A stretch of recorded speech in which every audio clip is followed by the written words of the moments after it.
I tried to buy a computer last year from Best Buy, and Best Buy, you are terrible at customer service. Hey everybody, Neil Winteregg with Matterhorn Business Development here, coming back with another episode of the Business Newsroom. I'm flying solo today, so I'm going to surprise myself with an article. I'm just kidding. I know what I'm going to be talking about. I'm going to be talking about an article I found online that is pretty relevant to what's going on today. And I want to give you my thoughts on it. And it's pretty interesting because what we're talking about today, I don't know if you noticed or not, but obviously last year, Toys R Us went under. They went gone completely. Sears, as we're talking right now, has just a matter of hours to try and cut a deal before all of the Sears is just completely gone. There's somebody apparently trying to buy it and it keeps falling through, and who knows what's going to happen. But the reason I'm interested is because I found an article online. All I typed in was Sears closure, and the first article that came up had a very catchy title, and it got me thinking. I didn't really read the article. It's on a website called Quartz or QZ.com, and it says it's time for Sears to die and make room for retail's future. So I scanned through the article, and it gives the history of Sears and how it was huge in the 80s, and it's pretty much been bleeding out ever since, and da-da-da-da. But it got me thinking for two things. One, why would a giant store go under? And two, the thing that really caught my eye is the future of retail. Now, this person who wrote this article gave zero ideas on what the future of retail might be. So I was like, oh, what's the future of retail? And I got to the bottom. I was like, you didn't talk about the future of retail.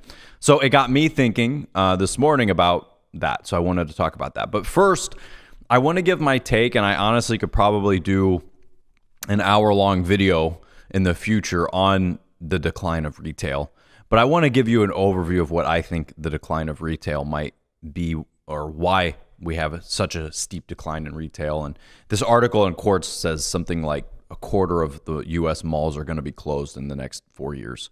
So I'm like, okay, well, why is that? Because people obviously buy stuff all the time. Black Friday is massive. People obviously go out and spend bazillions of dollars in an hour. And why don't places make it during the year? Well, obviously Amazon has come in and proven that you can get anything you want in 2 days or less. I routinely now get stuff delivered every day, and I didn't even ask for it to be delivered on the same day, and it still shows up on the same day. So that's pretty darn awesome. So obviously, I think a lot of retail did not change with the times enough. They were these big, huge department stores, and then things started going online, and it was too hard for them to pivot because now you have this gigantic empty space. But here's what I really think is the decline of retail. First off, yes, Amazon and online ordering is a problem. I will admit that. But my real biggest problem, and people who know me, who come to my networking events and things like that, know what my take is on this, but the real problem is that stores like Sears and Kmart and Toys R Us, as soon as the money started to drop, they started putting less and less into the people running the stores. I can't tell you how many times I've walked into a Sears or another department store and not had one person even ask me if I needed help finding anything, help me pick anything out, anything of that nature. There's no care given to the individual that's walking in. And here's the thing for all of you retail markets. People are always going to be buying retail. Without a doubt, people are always going to be buying retail. I know that we all hope that one day we can order something on Amazon and a drone is going to drop it into our lap in 25 seconds. I don't think that day is in any of our lifetimes that are watching this. I think that is a very different society that we're talking about. I think that retail is always going to be needed and wanted. But I think that if you're going to have retail, you have to have people on the floor who are actual salespeople who are there to help people to get what they need. I tried to buy a computer last year from Best Buy, and Best Buy, you are terrible at customer service. I sat next to a computer that cost $800 and sat next to it for 15 minutes, and not one person came up to me to ask me if I wanted to buy a computer. And there were two people in the computer section 20 feet away from me, behind their little counter, behind their little desk, not doing a damn thing. Now, if I was running the sales floor at Best Buy, I would sell every piece of electronics in your store in 7 days. Because all I would do was go up and talk to every person that came in the store and help them find what they needed and answer all of their questions. right? And because the people did not help me at Best Buy, I actually bought the wrong computer because I know diddly squat about computers. So I said, hey, is this computer gonna do this, this, and this for me? And the guy said, yes. And guess what? It didn't. It was absolutely horrendous. So when I went back to pick out a different $800 computer, I went to your Geek Squad desk, and that guy said, who told you to buy this computer? I said, some dude told me that this would do it. He said, no, you need this computer. So I went and I waited another 15 minutes, and I finally bought an $800 computer. So what I'm saying is that places like Sears, Toys R Us, Kmart, all of these big retailers, you are always going to have the upper hand because people honestly want to come into your stores, but you have taken no responsibility for training the people in your stores in customer service or in sales or giving them any motivation to sell, that people like me come in there and just get frustrated and I leave. I have walked out of so many stores in the last 12 months where I wanted to buy something and nobody could even help me. So I honestly think that customer service is just so bad in a lot of these stores that you're never going to make money there. I mean, you are selling stuff that people aren't going to try and buy online. There are certain items that people want to, go and try on and see if it fits and see if it works. And do these bed sheets feel nice, or do I want these other bed sheets? And if you don't have people helping people, you're never going to make any money. And a lot of the training that they do get is probably garbage and was written by somebody in 1950 about, trying to influence people. And it does not put the customer first. You have got to put the customer first with all of your sales training. And it's ridiculous. So the reason that I think places like Sears and all that are failing, a lot of it has to do with customer service, customer orientation. And it's sad because a lot of these places could make money, but the bean counters would rather not invest in hiring good staff, training good staff, putting time into actually teaching people how to sell. And you don't pay your salesmen anything. They're not even considered sales anymore because salesmen are bad. So it's all gone backwards. So that's why Amazon has taken over. That is why people would rather buy stuff online. And I could do a whole nother video on that some other time. I wanted to do a quick overview of my own personal feelings on it, but it's sad when I see an article like that. And I think this is a company that had everything at one point.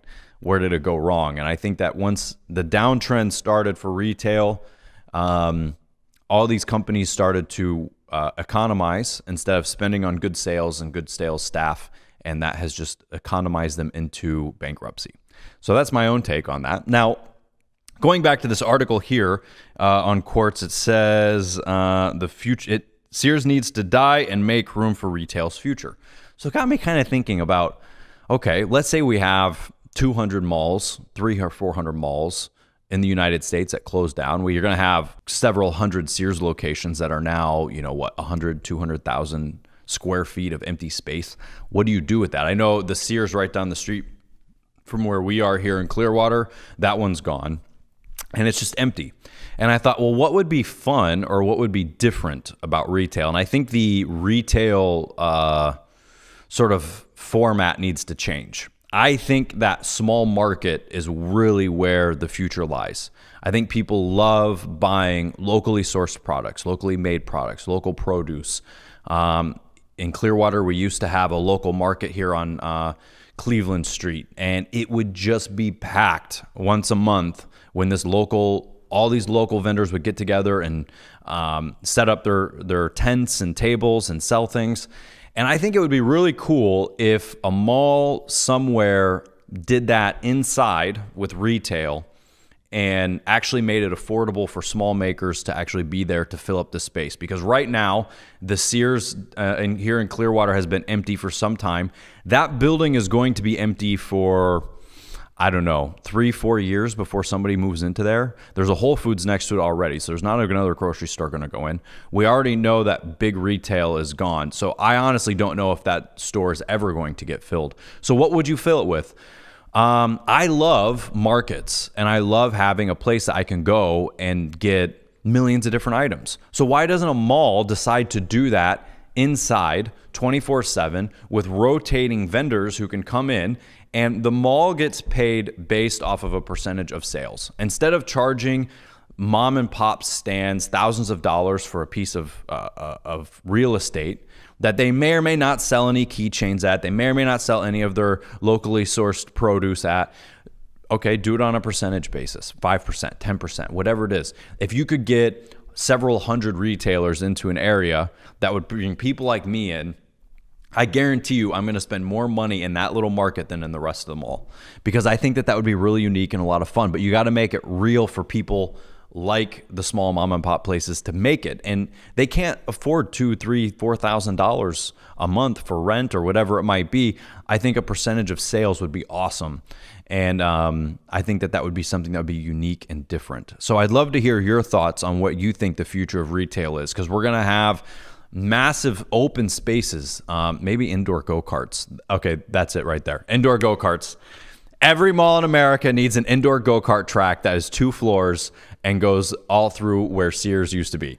So I'm throwing my hat in the ring on that, and an open market. Okay, maybe we can rotate them. But I think having an open market, open retail, I don't know what else to do with these giant spaces that would actually lure people in.